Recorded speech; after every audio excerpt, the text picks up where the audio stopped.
Da li ste spremni da čujete nešto što će vam lediti krv u žilama? Dok ovo čitate na društvenim mrežama, kruži snimak za koji pojedinci tvrde da prikazuje jezive scene. Navodno mučenje i ubistvo male čivave po imenu Koko. Ono što ovaj slučaj čini uznemirujućim jeste ko su glavni akteri. Iza svega stoje imena koja su vam itekako poznata. Kristijan Golubović, pobednik Farme, bivši zatvorenik. Kristina Spalević, voditeljka. I Filip Car, bivši reality učesnik. Ovaj tekst nije trač, ovo je priča o jezivim optužbama, ali o tome kako smo kao društvo postali imuni na patnju najslabijih među nama. Naš cilj je da rasvetimo svaki detalj ove mračne priče. Ako ste ljubitelj životinja, ako verujete u pravdu i želite da saznate istinu, ostanite do kraja. Sve je počelo kada je Filip Car, nekadašnji učesnik realitija na svojim društvenim mrežama, podelio iznemirujući video snimak. Car je tvrdio da je reč o trenutku kada je Kristijan Golubović maltretirao, a potom i ubio psa. Na snimku se vidi čivava po imenu Koko, koja se prema rečima cara nalazila u kadi. Ono što dodatno potresa jeste opis zvuka koji prati ovaj snimak. Filip Car je istakao da je na sopstvenoj objavi isključio zvuk, jer ga je, kako kaže, bilo jezivo slušati. Na tom audio zapisu, kako tvrdi, moglo se čuti kako Kristina Spalević plače i vrišti, dok pas jauče u pozadini.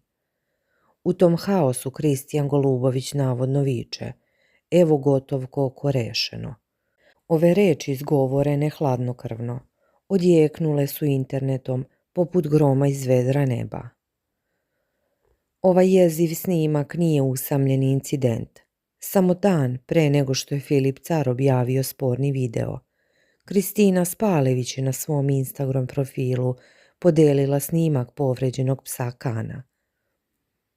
Na tom snimku vidi se pas koji je pretrpeo teške povrede. Kristina je javno optužila Kristijana Golubovića da je odgovoran za ove povrede. Tvrdila je da je on bacio psa i da je od udarca psu naprslo koleno. Ovo nije bila prva optužba na relaciji bivših partnera. Kako prenose mediji, Golubović je navodno priznao da je bacio psa, što je dodatno rasplamsalo buru na društvenim mrežama.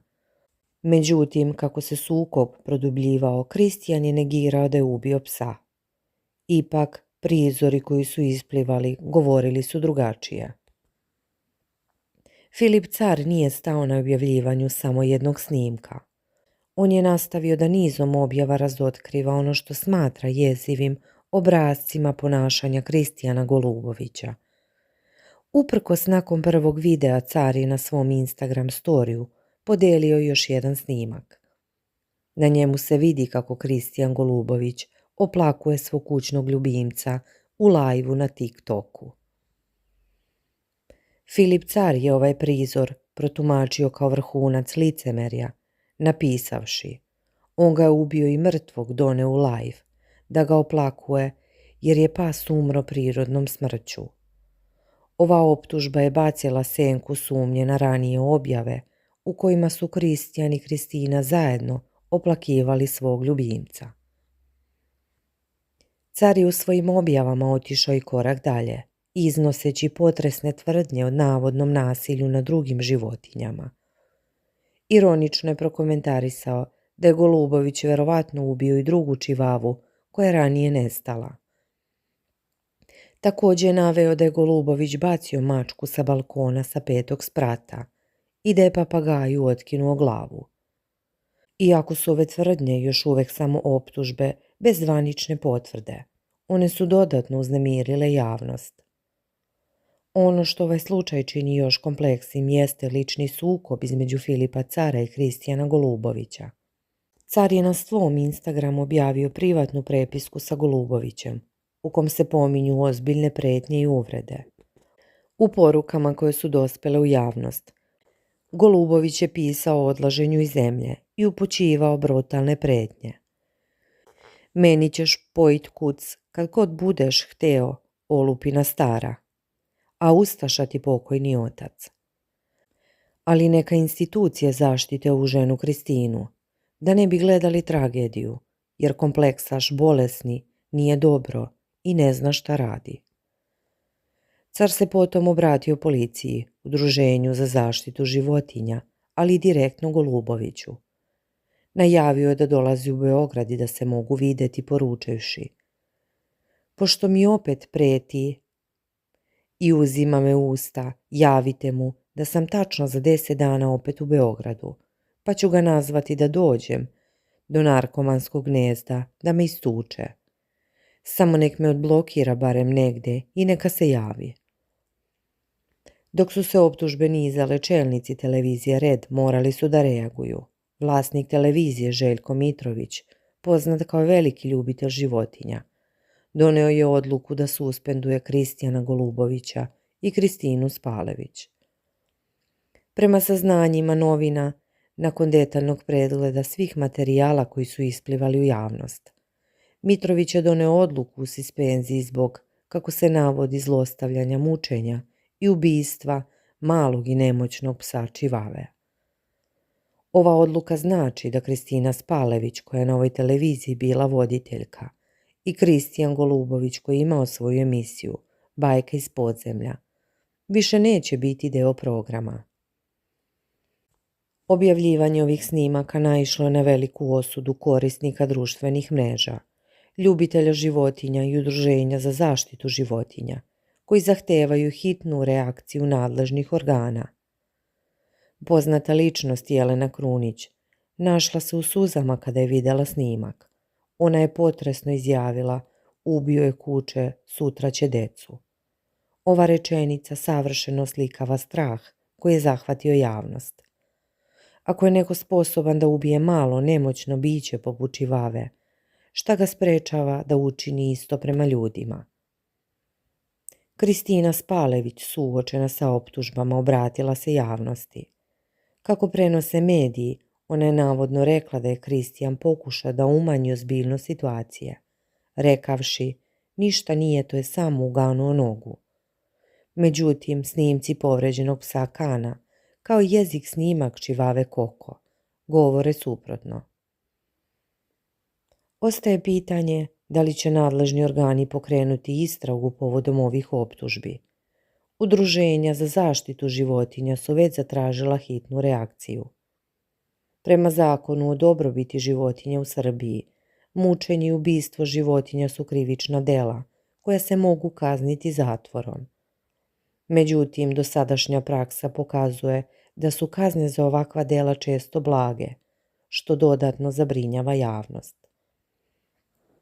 Kristijan Golubović se međutim nije dugo oglašavao. Kako prenose mediji, on se oglasio za jedne novine nakon javnih optužbi Kristine Spalević i izneo svoju stranu priče. Ali detalji njegovog odgovora ostaju nepoznati široj javnosti. Ono što je sigurno jeste da je njegova reputacija već narušena kriminalnom prošlošću, sada dodatno poljuljana. Da bismo razumeli ceo kontekst, moramo se podsjetiti ko je zapravo Kristijan Golubović.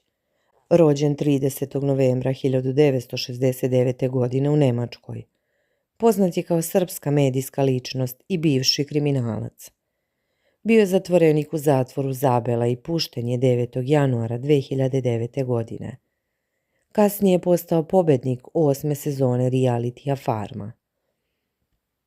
Njegov put od zatvorenika do televizijske zvezde je fascinantan, ali i kontraverzan. Na televiziji Red je vodio emisiju Bajka iz podzemlja, što je ironičan naziv sa obzirom na tužbe koju mi se sada stavljaju na teret. Kristina Spalević sa druge strane bila je voditeljka na istoj televiziji. Njen odnos sa Kristijanom Golubovićem bio je buran. Ranije je javno govorila o pretnjama koje je upućivao. Navodno je rekao da će njena deca rasti bez nje. Ove pretnje, sada u svetlu novih optužbi, dobijaju potpuno novu težinu. Iako je Kristina u ovom slučaju prikazana kao žrtva, ona koja plače i vrišti na snimku, njena uloga u celoj priči nije u potpunosti jasna. Neki spekulišu da je mogla da spreči tragediju ili zašto nije ranije prijavila nasilje. Međutim, ono što je sigurno jeste da je i ona pogođena suspenzijom i da će i njena karijera na televiziji Red biti prekinuta. Stručnjaci za ljudsko ponašanje često ističu da je zlostavljanje životinja često prvi znak ozbiljnih psihičkih poremećaja. Ljudi koji su sposobni da nanesu bol nemoćnim bićima često pokazuju i nedostatak empatije prema ljudima. U slučaju Kristijana Golubovića njegova kriminalna prošlost i navodne prijetnje upućene Kristini samo potvrđuju ovaj obrazac. Psiholozi bi rekli da je ubistvo životinje često način uspostavljanja kontrole i moći. Kada je neko poput Golubovića, koji je proveo godinu u zatvoru, iznenada stavljen u poziciju moći, bilo u realitiju ili televiziji, ta moć može da se manifestuje na destruktivan način. Ubistvo male čivave u kadi, dok bivša partnerka plače i vrišti, savršeno se uklapa ovaj obrazac. To je čin koji istovremeno teroriše životinje, a i ljudsku žrtvu koja je svedok. Ova priča također otvara pitanje odgovornosti medija. Televizija Red i Željko Mitrović su doneli odluku da suspenduju aktere. Ali da li je to dovoljno? Da li su mediji predugo gledali kroz prste nasilnom ponašanju svojih zvezda zarad gledanosti? Kristijan Golubović je bio pobednik Farme, što mu je donelo određeni kredibilitet kod publike. Međutim, njegova kriminalna prošlost nikada nije bila tajna. Sa druge strane, Filip Car, koji je razotkrio ovaj skandal, nije bezgrešan. Njegov sukob sa Golubovićem je dugogodišnji i neki će reći da je njegova objava vođena ličnim motivima, a ne brigom za životinje. Ipak, istina je da i bez njegovog angažmana ovaj snimak možda nikad ne bi ugledao svetlost dana. Ono što posebno zabrinjava jeste činjenica da su ovakvi snimci uopšte napravljeni. Ko snima zlostavljanje životinja umjesto da interveniše? U ovakvom slučaju, prema rečima Filipa Cara, na snimku se čuje kako Kristina plače i vrišti. Da li je ona bila nemoćna posmatračica ili je snimala? Ovo pitanje ostaje bez odgovora. Također, pitanje je koliko ovakvih slučajeva ostalo neotkriveno. Filip Car je pomenuo da je Golubović ranije ubio još jednu čivavu, bacio mačku sa 5. sprata. Ako su ove optužbe tačne, onda ovo nije izolovan incident, već obrazac ponašanja koji traje godinama. Pored Jelene Krunić, koja je javno plakala zbog ovog slučaja, mnoge druge poznate ličnosti su se oglasile. Iako nisu svi detalji poznati, jasno je da je ova priča potresla i one koji su navikli na skandale. Ljubitelji životinja širom regiona organizuju peticije i zahtevaju da se Kristijan Golubović kazni u skladu sa zakonom. Šta donosi budućnost? Trenutno, Kristijan Golubović i Kristina Spalević su suspendovani sa televizije Red. Međutim, suspenzija nije trajna zabrana rada. Ostaje da se vidi da li će nadležni organi pokrenuti krivični postupak. Također, Filip Car je najavio da dolazi u Beograd, što sugeriše da ovaj sukob ulazi u novu, potencijalno opasniju fazu. Javnost očekuje da policija i tužilaštvo reaguju. Udruženja za zaštitu životinja su već poslala zahtjeve za hitnu reakciju. Međutim, istorija pokazuje da su ovakvi slučajevi često rešavani samo medijskom osudom, bez stvarnih pravnih posljedica.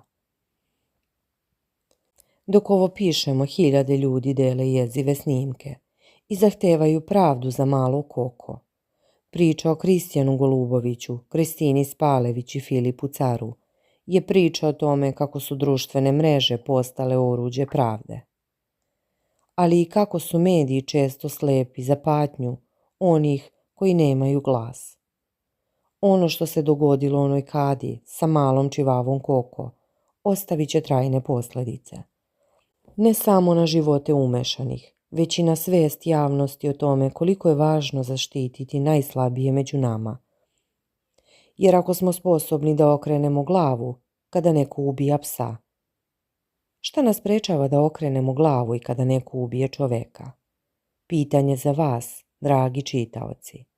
Da li verujete da će pravda biti zadovoljena u ovom slučaju? Ili će Kristijan Golubović, kao i mnogo puta do sada, izvući se bez posljedica? Podelite svoje mišljenje u komentarima. Lajkujte ovaj video i pošaljite dalje, jer samo zajedno možemo da promenimo svijest o ovakvim zločinima. Ovo je bila priča o jezivom snimku koji je potresao region, o optužbama za ubistvo psa, o sukobu bivših partnera i o tome kako je jedan bivši učesnik realitija odlučio da razotkrije ono što se krije iza zatvorenih vrata. Hvala vam što ste ostali do kraja. Ne zaboravite da se pretplatite, jer pred nama je mnogo priča koje će vas naterati da se zapitate. Kakvi smo mi to ljudi postali?